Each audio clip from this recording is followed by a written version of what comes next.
Now, this is going to end up being 2 days in a row now that I was about to release another reanimated build, but something else came up. So I did the latest Scout and the latest Descent projects for this week, and I got the new comms and everything, and I'm up to date on the whole storyline for the Division 2, but it makes no sense at all. It truly doesn't. It makes absolutely no sense. And today's video is going to be a little bit different. I'm basically going to catch you up with the storyline where we are at right now in the Division 2 and explain to you how it's not only confusing, but it's going in circles and it has no clear direction. The Division 2 has to have one of the worst storyline progressions ever. Let me explain. What's going on, YouTube? Kamikazevondoom here with another Division 2 video. So sit back, relax, grab that popcorn. Don't forget to hit that like, subscribe if you haven't already, and let me know what you think in the comments section below. But let's catch you up to speed on what's going on in the Division 2. So, if you did not know, we do have the Battle for Brooklyn DLC. This came out, about a month ago now.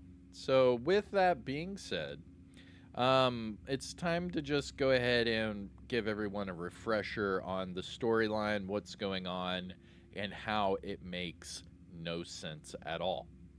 So prior to the DLC, it was actually delayed over a year. It was delayed about a year and a half. And the reason for that is they had Heartland cancel, they had to switch up some things, and then they ended up just pushing the DLC over to, tweak it, polish it, what have you. Now, with that, we were given a whole year of manhunts associated with Kelso, Keener, and Parnell. The reason for that is this base, right? The bridge settlement. This is supposed to be the base that Keener built, all right?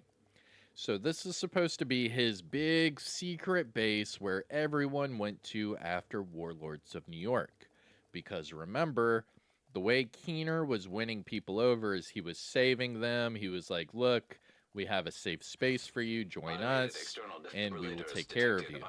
So a lot of people did. And you can see that Brooklyn is popping.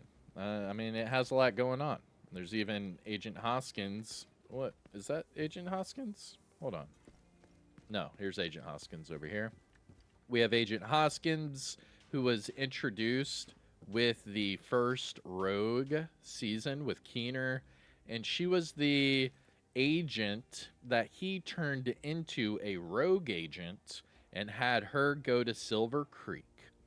This is the agent that picked up the thumb drive that had all the information about Calvin McManus's hunters.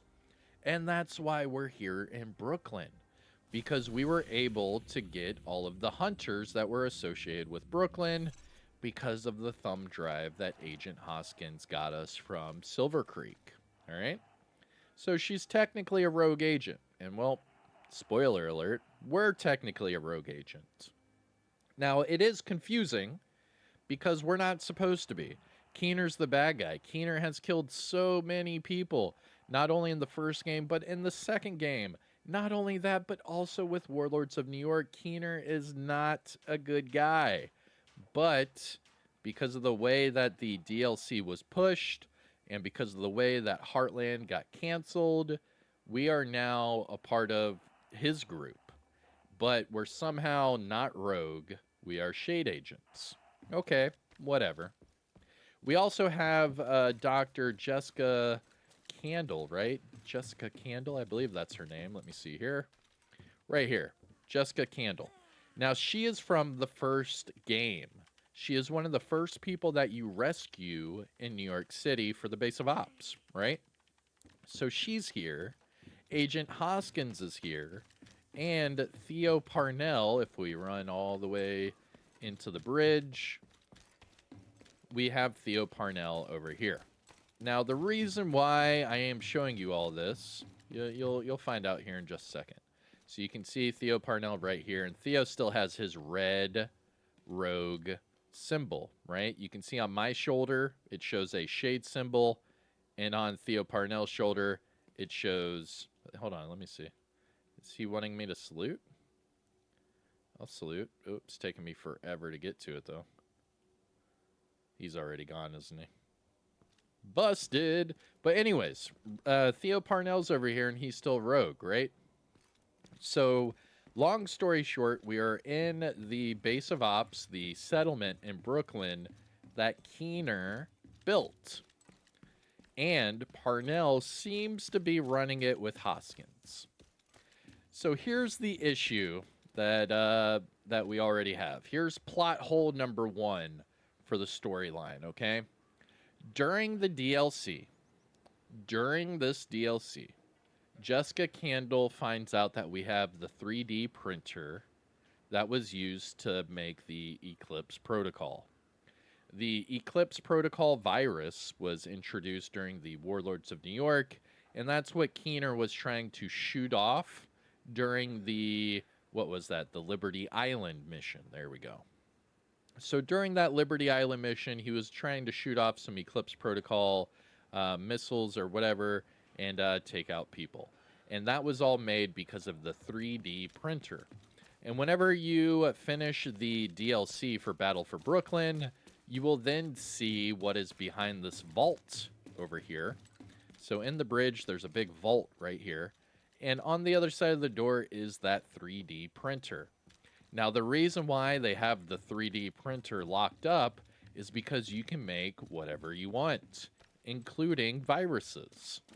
So they have it locked up so that, you know, the Eclipse Protocol virus and things like that could never be made again. Now, the problem with this is that Jessica Candle, the doctor that we just showed you, she is not okay with them having that 3D printer.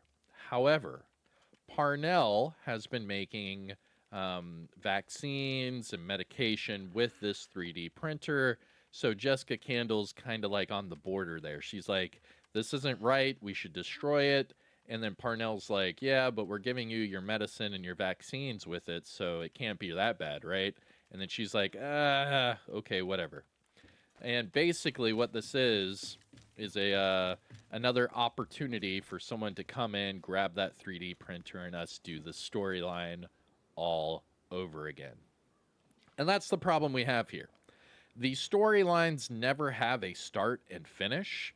The storylines are completely doing circles, and more circles, and more circles. Because remember, Parnell's dead. We killed Parnell during the Warlords of New York mission. It was the Tombs mission in Warlords of New York. So we already took this guy out. And somehow they brought him back, right? Just like we already killed Keener. And somehow they brought back Keener. But here's the thing about Keener, right? Keener's not in the DLC. Even though he was promoted for the DLC. Let me explain. So the DLC was supposed to start at the start of year 6. And they delayed it all the way to the start of year 7. Now, at the start of year 6, we had just had a finale, the year 5 finale, and it showed that Kelso was working with Keener and Parnell. They were already dead. So they brought him back to life. And then the DLC was supposed to be all 3 of them with us, and then we do whatever, and we take on the bad guys. However, with the DLC, we got no Keener, no Kelso, and just Parnell. But Parnell's a good guy now. So here's Keener. Keener is still in his jail cell. Still. Let's see if we can salute and get him to do something. Where's that salute? Right about here. There we go. His mouth moved, but he didn't say anything. Anyways, so Keener's still locked up for no reason. There's absolutely no reason for Keener to be locked up right now in the game, which is kind of weird and doesn't make any sense. Because if we're in Keener's base in Brooklyn and we trust Keener enough to be in his base and work with his people, and Kelso's back, why is Keener still locked up? It makes zero sense. Not only that, but obviously, whenever you log in, everyone and their mom has heard the audio bug where Manny is constantly telling us that he's talking to Schaefer and that Kelso had to leave for our safety. So you can see right here, it says, do not disturb. Schaefer is still talking. Now here is where the issues really start to compound and get bigger and bigger. So not only do we have a DLC that is not showing the main characters that it was promoted with, but we are getting audio comms that do not match the timeline. So we are made to believe that the timeline is we come to DC, we go to Coney Island, we go to the Pentagon, we do these raids, and then we go to Warlords of New York, right? We take on Keener and the Rogue Cells. They're all gone.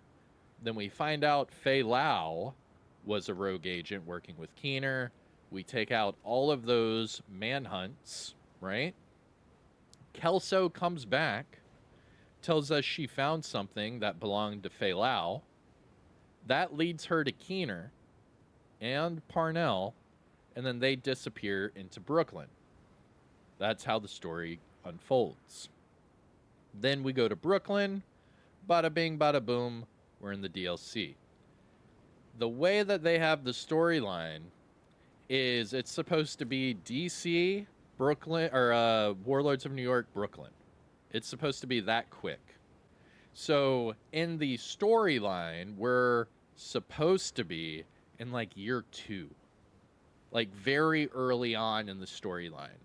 But in reality, we're in year 7 in this game.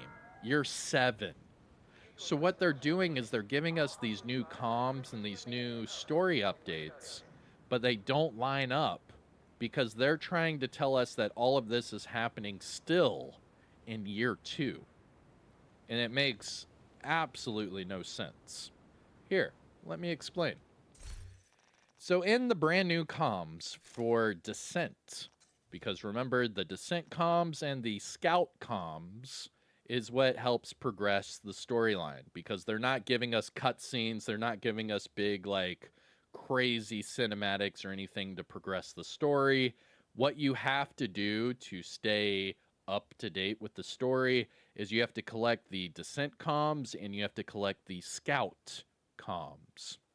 So first up, we have the, where do you find these comms? You go to the progression tab, toggle over to collectibles, and then go to comms.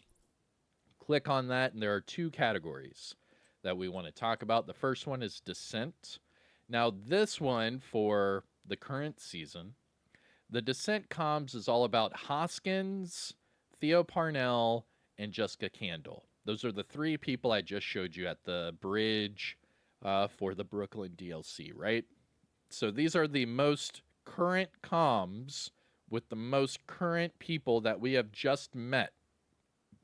Okay? The next one, go down here to Manhunt, Crossroads. Now the Crossroads comms, these are all Manny and Schaefer.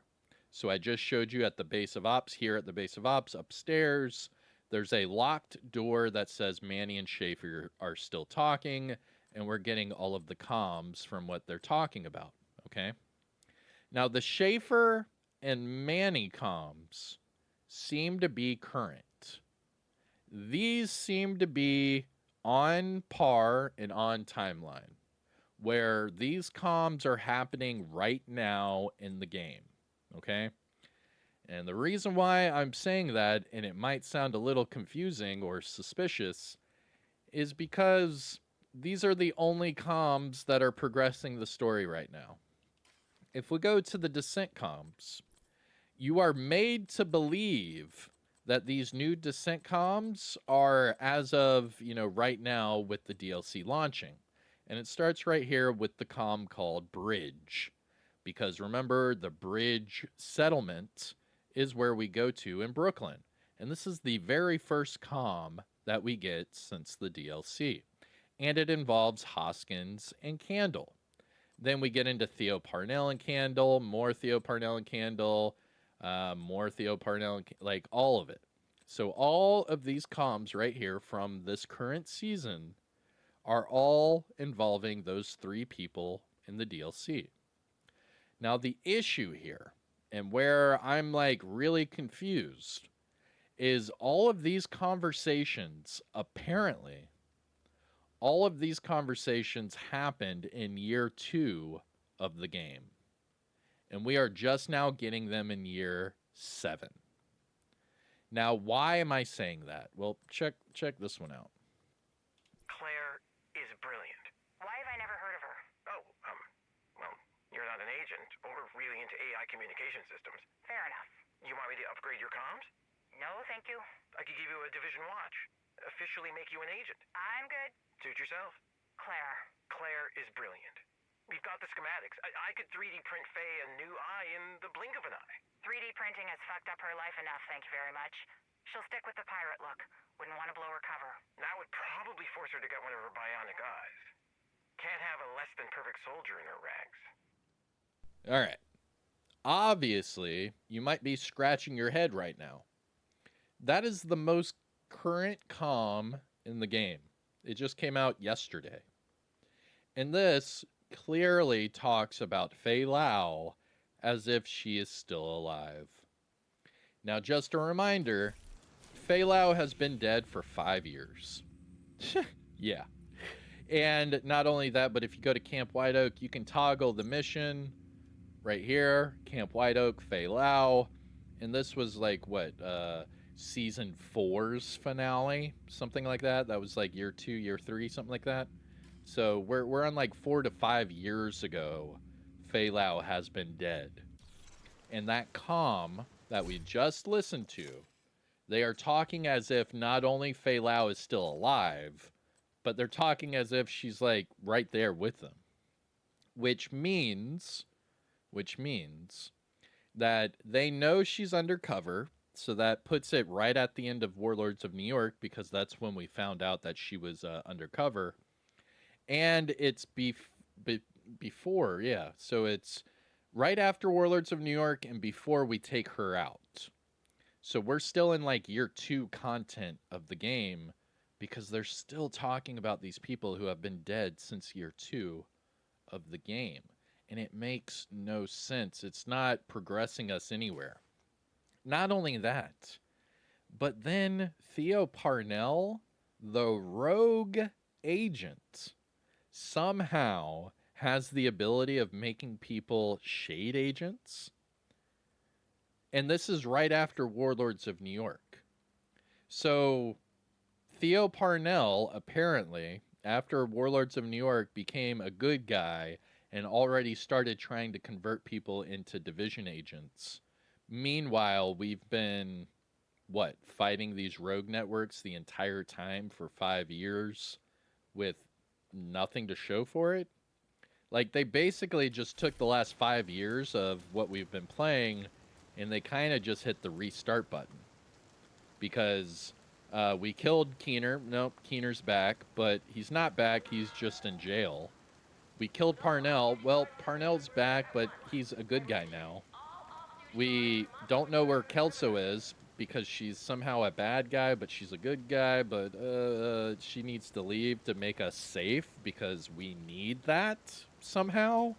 Like, none of this makes sense. And for some reason, they're giving this to us as if it's real time, but it's not if you actually listen to the comms. They make no sense, because we just got the DLC a month ago, and these comms and collectibles are from 5 years ago. It's really hard to keep track of what's going on here. Now, not only that, but the craziest part is if you were to actually go to the scout comms and listen to all of these, they sound pretty current. All of these talks with Schaefer, I mean, he's giving out good information. Obviously, it's all information from year 2 as well, because Schaefer has been in a coma since before we took out Fei Lao. So all of this information goes way back to year 2 of the game, and it's almost as if we were in a coma for 5 years because we are getting absolutely no progression for the storyline right now, and they're just still trying to fill in gaps from 5 years ago. I don't know. Let me know if you're able to follow the timeline all the way through, and if you want to try to explain it in a better way, let me know in the comments. I'll be glad to pin it and start that conversation with you. But even for me, I've been doing these descent comms every single week. I've been doing the scout comms every single week, and it's not piecing together properly. It seems as if we keep getting these like flashbacks of the past, and we're not knowing what's going on right now.